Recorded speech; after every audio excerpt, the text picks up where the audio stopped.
Hi guys, मेरा नाम मिथिलेश है। लैंगचैन की सीरीज को हम लोग कंटिन्यू करते हैं, जिसमें आज हम लोग जानेंगे कि लैंगचैन का इंट्रोडक्शन क्या है। तो लैंगचैन क्या है? एक ओपन सोर्स फ्रेमवर्क है for developing application powered by LLM. LangChain क्या है? एक फ्रेमवर्क है। बेसिकली आप जब पाइथन सीखते थे पहले, तो आप वेब डेवलपमेंट के लिए कोई ना कोई एक फ्रेमवर्क सीखते थे, या तो फ्लास्क या फिर आप जेंगो सीखते थे। उसी तरह से अगर आपको एलएलएम बेस्ड एप्लीकेशन बनाना हो या फिर इंटीग्रेट करना हो एलएलएम को अपने एप्लीकेशंस के साथ, तो उस तरह के एप्लीकेशंस बनाने के लिए आपको लैंगचैन का यूज करना पड़ता है, और ये एक फ्रेमवर्क है। ठीक है।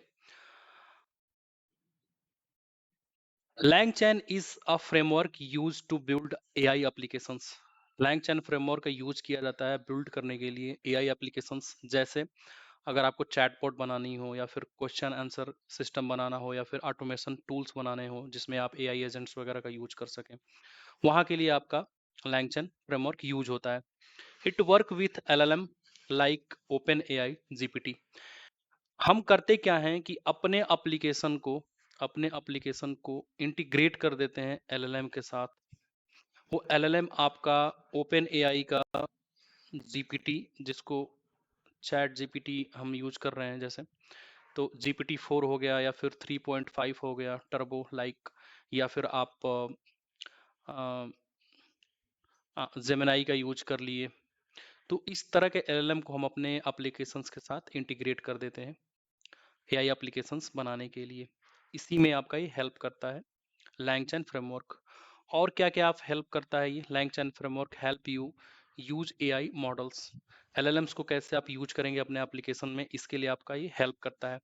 Connect with data, PDF data, website और फाइल्स। इस पॉइंट को मैं ऐसे आपको समझा रहा हूँ, जब आप रैग को इम्प्लीमेंट करते हैं, अपने डेटा को एलएलएम के साथ कनेक्ट करना चाहते हैं, या फिर वेबसाइट से अपने एलएलएम को कुछ डेटा कनेक्ट करवाना चाहते हैं, या फिर वो फाइल्स पीडीएफ, एक्सेल डेटाबेस, कुछ भी टेक्स्ट फाइल, उस बेस्ड पे आप अपने डेटा को एलएलएम से कनेक्ट करवाना चाहते हैं। मेरा डेटा हो गया, सपोज इट मेरा एक प्राइवेट या सिक्योर डेटा है जो कि इंटरनेट पे नहीं है, पब्लिकली नहीं है।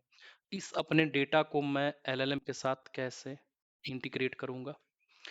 इसको कनेक्ट करने के लिए आपका ये हेल्प करता है। Create logic step by step workflow. आप लॉजिक को स्टेप बाय स्टेप कैसे क्रिएट करते हैं, इसमें आपका लैंगचैन फ्रेमवर्क काफी आपका हेल्प करता है। लैंगचैन का बेसिकली मतलब क्या होता है कि आप एआई को यूज करते हैं, प्लस अपना डेटा देते हैं, जो कि मैंने बताया, अपना अपना पर्सनल सिक्योर डेटा, जिस डेटा इंटरनेट पे अवेलेबल नहीं है, और अपना लॉजिक लिखते हैं। ये लैंगचैन में आप इतना काम करते हैं। और लैंगचैन वर्क विथ पाइथन। तो आपको बेसिक पाइथन आनी चाहिए। हम पाइथन की तरफ मूव कर रहे हैं, लैंगचैन का यूज कर रहे हैं। यूज केस ऑफ लैंगचैन हम देखेंगे। यूज केस लैंगचैन से हम चैटबॉट एप्लीकेशन बना सकते हैं, पीडीएफ क्वेश्चन आंसर सिस्टम बना सकते हैं, सर्च असिस्टेंट बना सकते हैं, अपना पर्सनल एआई असिस्टेंट भी हम लैंगचैन का यूज करके बना सकते हैं, जो कि बहुत सारे क्लाइंट्स की रिक्वायरमेंट आती है कि उनको अपना पर्सनल एआई असिस्टेंट बनवाना है। फिर उसके बाद what can you build by LangChain framework से आप क्या क्या बना सकते हैं? आप कन्वर्सेशनल चैटबॉट बना सकते हैं। ये बेसिकली वही ऊपर वाला ही पॉइंट है मेनली। एआई नॉलेज असिस्टेंट बना सकते हैं, आप एआई एजेंट्स बना सकते हैं, वर्क फ्लो ऑटोमेशंस भी बना सकते हैं। आप किसी काम को आप ऑटोमेट करना चाहते हैं, पाइथन या फिर रिसर्च हेल्पर्स भी इसके लिए आप बना सकते हैं। तो इस लैंगचैन का यूज इस तरह से है कि आप एआई एप्लीकेशंस को आराम से इस फ्रेमवर्क का यूज करके बना सकते हैं। जैसे आप वेब डेवलपमेंट में अगर आप जावा साइड से हैं, तो स्प्रिंग फ्रेमवर्क का यूज करके आप इंटीग्रेट करते हैं, वेबसाइट वगैरह बनाते हैं, अपना डेटाबेस वगैरह इंटीग्रेट करके जो कुछ भी करते हैं वेब डेवलपमेंट में। या फिर आप पाइथन से कोई वेब डेवलपमेंट बनाते हैं, तो आप फ्लास्क या फिर जेंगो फ्रेमवर्क का यूज करते हैं। या फिर आप पीएचपी अगर आप सीखते हैं, तो पीएचपी में आप मे बी आप कोडिग्नाइटर या फिर लारावेल फ्रेमवर्क का यूज करते हैं। उसी तरह से अगर आपको एआई बेस्ड एप्लीकेशंस बनाने हो, एलएलएम जहां आप इंटीग्रेट करना चाहते हैं, वहां पे आपका आता है लैंगचैन फ्रेमवर्क। दैट्स इट, इतना ही है लैंगचैन फ्रेमवर्क। अब क्या नीड पड़ी हमें लैंगचैन की? हाँ, बेसिकली मैंने प्रीवियसली आपको बताया था कि एक एलएलएम का इनपुट दूसरे एलएलएम का एज इनपुट बन जाता है। मतलब एक एलएलएम का इनपुट दिया आपने और ये आउटपुट जो निकल के आया दूसरे वाले एलएलएम का ये इनपुट बन के फिर इसने कुछ आउटपुट जनरेट किया, फिर ये वाला आउटपुट किसी तीसरे एलएलएम का एज इनपुट पास कर देते हैं। तो जो ये चैन्स बन रहा है ना, जो ये चैन बन रहा है, इसी के नाम पे लैंग चैन का नाम पड़ा हुआ है, चैन्स का। और क्या इसकी नीड पड़ी, प्रीवियसली हम लोगों ने डिस्कस किया था कैरिकुलम में। सपोज डेट आपके पास अपना प्रीवियस डेटा, कुछ पीडीएफ का डेटा पड़ा हुआ है जो सिक्योर डेटा है, पर्सनल डेटा है, जो ओवरऑल इंटरनेट पे नहीं है। ये डेटा हो सकता है आपका AWS S3 बकेट, या फिर आप ये कह सकते हैं कि एज्योर के ब्लॉब स्टोरेज पे डेटा पड़ा हुआ है। ये पीडीएफ का बहुत ढेर सारा डेटा है। तो इस पीडीएफ के डेटा को आप सबसे पहले चंक्स में तोड़ते हैं। चंक्स का मतलब होता है छोटा छोटा टुकड़ा करना, ठीक है। छोटा छोटा आप टुकड़ा करते हैं। इन टुकड़ों को जब आप चंक्स में करते हैं तो आप यहाँ पे एक ब्रेन लगाते हैं। जो कुछ भी इसके साथ टेक्स्ट है, सपोज डेट ये आपके पास पीडीएफ की एक मैथ की बुक है, आपने इसको एज अ चैप्टर वाइज तोड़ दिया, छोटा छोटा तोड़ दिया। तोड़ने के बाद जो उसके अंदर टेक्स्ट है, जो डॉक्यूमेंट के अंदर छोटा छोटा चंक आपने इस पीडीएफ का बना लिया। फिर यहाँ पे एक ब्रेन बैठा हुआ है जिसमें हम क्या करवा रहे हैं, वेक्टर्स में इसको कन्वर्ट कर दे रहे हैं। जो कुछ भी टेक्स्ट है मैथ में, जैसे कहीं ट्रिग्नोमेट्री के चैप्टर पूरा लिखा हुआ है, आप इसको पूरे के पूरे वेक्टर्स में चेंज कर दिए। फिर मान लीजिए यहाँ पे आपका कैलकुलस का एक चैप्टर है, उसको आपने पूरा वेक्टर्स में बदल दिया। इस प्रोसेस को हम एम्बेडिंग कहते हैं। यानी पहले वाले चंक का ये पहला एम्बेडिंग हो गया, दूसरे वाले चंक का कैलकुलस जो है हमारा टेक्स्ट पूरा, उसका ये एम्बेडिंग हो गया। कोई और यहाँ पे तीसरा चैप्टर है, उसका हमने एम्बेडिंग कर लिया। फिर ये हो गया, इसका हमने एम्बेडिंग कर लिया, मतलब वेक्टर में हमने कन्वर्ट कर लिया। इन सभी वेक्टर्स को एम्बेडिंग जो हुई है, इनको आप किसी एक डेटाबेस में स्टोर कराते हैं। वो डेटाबेस अगर आप पोस्टग्रेसक्यूएल यूज कर रहे हैं तो आपको पीजी वेक्टर यूज करना पड़ेगा, या फिर आप वेक्टर डेटाबेस में आप यूज करना चाहते हैं क्रोमा डीबी, या फिर आप पाइन कोन, या फिर आप वेबिट का यूज करना चाहते हैं, या फिर आप फायर्स डेटाबेस का यूज करना चाहते हैं। तो ये उस टाइम की बात है कि आप कौन से डेटाबेस में इसको आप स्टोर करवाना चाह रहे हैं, ये आपकी रिक्वायरमेंट के ऊपर है। आपने वेक्टर डेटाबेस में आपने स्टोर करवा लिया। ये फर्स्ट टाइम का प्रोसेस होता है, ये पहले टाइम का प्रोसेस होता है। उसके बाद आप, ये पहले टाइम का प्रोसेस होने के बाद ये डेटाबेस में आपका स्टोर हो गया। अब होगा क्या, सपोज दैट दूसरे ऑप्शंस में यूजर कोई बैठा है, उसने यहाँ पे कुछ क्वेश्चन करा, व्हाट इज न्यूरल नेटवर्क, या फिर व्हाट इज ट्रिग्नोमेट्री। तो जो कुछ भी उसने पूछा, उसको फिर से एक ब्रेन यहाँ बैठा हुआ है, इसको एम्बेड करेगा। जो कुछ भी क्वेश्चन करा, एक सेंटेंस, दो सेंटेंस, तीन सेंटेंस, या फिर कुछ हमने लंबा चैट किया, इसमें कुछ पूछा, जितना कुछ पूछा उसको हम वेक्टर में पहले कन्वर्ट करेंगे। जो क्वेश्चन है उसको भी हम एम्बेडिंग करेंगे। एम्बेडिंग करने के बाद हम डेटाबेस में आएंगे और सिमेंटिक सर्च करेंगे। यानी कि सपोज दैट ट्रिग्नोमेट्री का ये वाला छोटा सा चंक इस एम्बेडिंग में यहाँ पे वेक्टर डेटाबेस में रखा हुआ है, तो ये ऑलरेडी वेक्टर में है। और जो कुछ भी क्वेश्चन हमने से रिलेटेड किया ऐड हुआ क्वेश्चन नंबर्स में। और उसके बाद हम दोनों वेक्टर्स में सबसे ज्यादा सिमिलर मैच कौन कर रहा है, क्वेश्चन किया हुआ मेरा ट्रिग्नोमेट्री का वेक्टर, और जो स्टोर हुआ है डेटाबेस में वेक्टर। जो सिमेंटिक सर्च करेगा, ज्यादा मोस्ट सर्च होगा, हम इसको इसके अंदर सर्च करेंगे। सर्च करने के बाद सपोज डेट मान लीजिए आपको दो या तीन आपके रिजल्ट्स मिले, उन्हें हम लोग रैंकिंग करते हैं। वापस हम आएंगे यहाँ पे, रैंकिंग करेंगे कि सबसे टॉप मोस्ट कौन है, बढ़िया कौन है, अच्छा कौन है। फिर ये वाली चीज हम दोबारा से एलएलएम को पास करेंगे, और एलएलएम कैपेबल है आपके ओल्ड डेटा पे या फिर एग्जिस्टिंग डेटा पे नए टाइप का कंटेंट क्रिएशन करने के लिए। आपने ट्रिग्नोमेट्री में जो कुछ भी उसको यहाँ पे मिला, उसको देखा, यहाँ पे एलएलएम ने पढ़ा, यहाँ पे ब्रेन उसका लगा हुआ है, और इस दोनों को देख करके ये जनरेट कर देगा एक नया आंसर। तो ये प्रोसेस होता है लैंगचेन का, इसीलिए लैंगचेन की नीड पड़ी। इतना काम अगर आप पाइथन में मैनुअली करेंगे, इस पीडीएफ को आप इस मैथ की बुक को आप उठाएंगे, फिर तोड़ेंगे, फिर मैनुअली आप इसको चंक करेंगे, मैनुअली फिर इम्बेड करेंगे, फिर वेक्टर डेटाबेस में स्टोर करवाएंगे, फिर क्वेश्चन जो यूजर करा यहाँ पे आप उसको फिर से दोबारा एम्बेडिंग करेंगे, फिर मैनुअली सर्च करेंगे, तो बहुत टाइम लग जाएगा। और हो सकता है कि बहुत numbers of lines of code हमको बहुत ज़्यादा लिखना पड़े और थोड़ा हैक्टिक हो जाएगा ये। इन सब चीज़ों को रिड्यूस करने के लिए हमारा आया लैंगचैन। जैसे आप वेब डेवलपमेंट का काम कर रहे हो, कोर पाइथन में, प्योर पाइथन से आप लॉगिन की फंक्शनलिटी, लॉगआउट की फंक्शनलिटी या फिर डेकोरेटर की फंक्शनलिटी आप दे रहे हैं, टेम्पलेट की फंक्शनलिटी दे रहे हैं, तो आपको बहुत ज़्यादा कोड लिखना पड़ेगा, तब शायद आप वेब डेवलपमेंट कोर पाइथन से करेंगे। ये सारा काम आसानी से आप कर सकते हैं कोई फ्रेमवर्क उठा करके। जैसे जेंगो में लॉगिन की फंक्शनलिटी ऑटोमेटिक है, आप बस इंपोर्ट करिए, चलाइए। फ्लास्क में आप इंपोर्ट करिए लॉगिन फंक्शनलिटी को और आप यूज करिए। उसी तरह से हमारे text splitter, chunking, storing, search, semantic search या फिर रैंकिंग वगैरह करना, ये सब हमारा बहुत आसानी से हम इस लैंगचैन से गेट कर लेते हैं। एक और मैं आपको एग्जांपल समझाता हूँ, एक देसी भाषा में एग्जांपल समझाता हूँ पूरे प्रोसेस को। क्या होगा कि एज आप आए हमारे पास और मैथ की पूरी बुक मेरे को दे दें आप, मैथ की बुक आपने मेरे को पूरा दे दिया, आपने मेरे से डायरेक्टली पूछा कि सर मेरे को ट्रिग्नोमेट्री में एक्सरसाइज, एक क्वेश्चन है मेरा ट्रिग्नोमेट्री में, वो मेरे को समझ में नहीं आ रहा है, क्वेश्चन नंबर 2 है।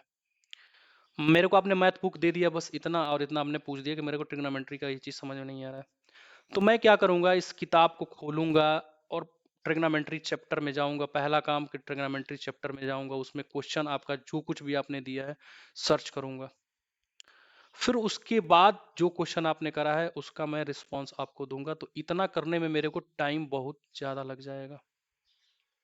इस चीज़ को रिड्यूस करने के लिए क्या करूंगा मैं कि इस मैथ के एक एक चैप्टर को मैं चंक में तोड़ दूंगा, या फिर आपसे मैं ये चीज़ करूंगा इस टाइम को बचाने के लिए कि अ, जो आपका क्वेश्चन है, कौन से ट्रिग्नोमेट्री चैप्टर में कौन सा एक्सरसाइज का कौन सा क्वेश्चन है, अगर आप एज स्टूडेंट है आपने तुरंत मेरे को बता दिया तो शायद मैं डायरेक्ट उसी एक्सरसाइज के उसी क्वेश्चन पे जाऊंगा, उसी पेज नंबर पे जाऊंगा और फिर आपको उस क्वेश्चन का आंसर मैं बताऊंगा।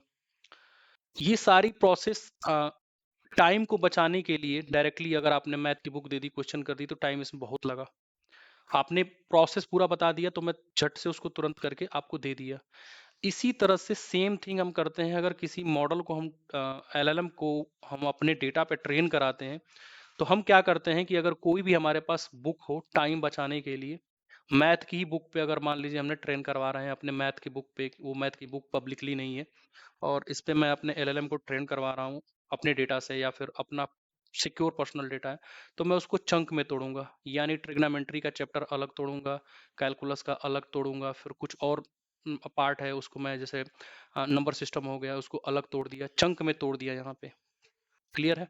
चंक में तोड़ के उन छोटे छोटे चंक्स को मैं एम्बेड करूंगा, मतलब जो कुछ भी इस ट्रिग्नोमेट्री के अंदर वर्ड लिखा हुआ है, जो कुछ भी वर्ड है, सेंटेंस है, क्वेश्चंस है, जनरल सी बात है वो वर्ड में ही रहेगा। हाँ, इसको मैं तुरंत नंबर्स में बदल दूंगा, वेक्टर में बदल दूंगा सबको, कैलकुलस, ट्रिग्नोमेट्री सब, पूरे बुक को छोटे छोटे छोटे छोटे चंक में तोड़ तोड़ के मैं वेक्टर में स्टोर करवा दूंगा। व्हाट इफ ये एक टाइम का प्रोसेस होता है जब आप पहली बार अपने मॉडल को, एलएलएम को आप ट्रेन करवाते हैं अपने पर्सनल डेटा से, पहले टाइम में करके वेक्टर में आप स्टोर कर देते हैं, यहाँ से काम खत्म। दूसरा स्टेप क्या होता है, यूजर को आप चैटबॉट एक प्रोवाइड करा देते हैं, यहाँ पे उसने कुछ पूछा, ट्रिग्नोमेट्री, ट्रिग्नोमेट्री, ये जो आपने पूछा इस क्वेश्चन को भी आप नंबर में बदल लेंगे, वेक्टर में बदलेंगे, फिर आएंगे उस क्वेश्चन का जो वेक्टर है उसके साथ आप डेटाबेस में आएंगे, सिमिलर सर्च मारेंगे, सिमेंटिक सर्च आप करेंगे, जो बेस्ट रिजल्ट मिलेगा उस पे आप रैंकिंग करेंगे कि मतलब बढ़िया हमारा कौन सा रिजल्ट है। फिर उसके बाद जो रिजल्ट आया आप एलएलएम को पास कर दिए, एलएलएम फिर क्या कर देगा, जनरेट कर देगा जो आपने कुछ पूछा ट्रिग्नोमेट्री के बारे में, ट्रिग्नोमेट्री के बारे में जो कुछ भी आपके वेक्टर डेटाबेस में रखा हुआ है उसने पहले से पढ़ रखा है, और वो उस पर जनरेट करके आपको फाइनल आंसर दे देगा। इस प्रोसेस को आसान करने के लिए ही हमें लैंगचैन की नीड पड़ी। आई होप आपको ये प्रोसेस मैंने 2 टाइम से बताया, एक देसी एग्जांपल दे करके और एक नॉर्मल एग्जांपल दे करके। अब सेमेंटिक सर्च क्या होता है, इसका भी थोड़ा सा ब्रीफ इंट्रोडक्शन देख लेते हैं, आगे इन सबों को हम बहुत डिटेल में देखेंगे। सेमेंटिक सर्च का मतलब होता है finding the actual meaning of query. User ने क्या क्वेश्चन करा, उसका एक्चुअल मीनिंग आपको सर्च करना है। कंपेयर सिमिलरिटी बिटवीन वेक्टर्स, कौन सिमिलर मैच कर रहा है हमारा क्वेश्चन, उसको कंपेयर करते हैं। और रिटर्न मोस्ट सिमिलर रिजल्ट, जो मोस्ट सिमिलर रिजल्ट होता है उसको हम लोग रिटर्न कर देते हैं। This is based on this idea of vector embedding, ये आइडिया वेक्टर एम्बेडिंग से आती है। Why it's popular, semantic search popular क्यों है इतना? Understand meaning not just word, मतलब ये मीनिंग को भी अंडरस्टैंड करता है, केवल वर्ड्स नहीं। और उसके बाद हैंडलिंग सिनोनिम्स ऑटोमेटिकली, जैसे किसी वर्ड का क्या सिनोनिम्स मतलब निकलता है उसको ऑटोमेटिकली हैंडल कर लेता है। और बेटर सर्च करके रिजल्ट जो कुछ भी आता है आपको देता है ये। और ये मॉडर्न एप्लीकेशंस में बहुत ज़्यादा यूज होता है। अब आती है बात, जो पिछला आप लोगों को मैंने दिखाया कि ब्रेन एक बैठा हुआ है, ब्रेन का मतलब बेसिकली एलएलएम।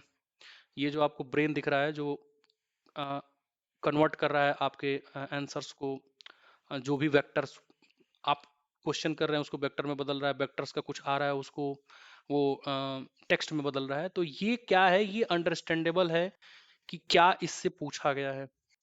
ये इससे जो कुछ भी पूछा गया है ये कैपेबल है बताने के लिए।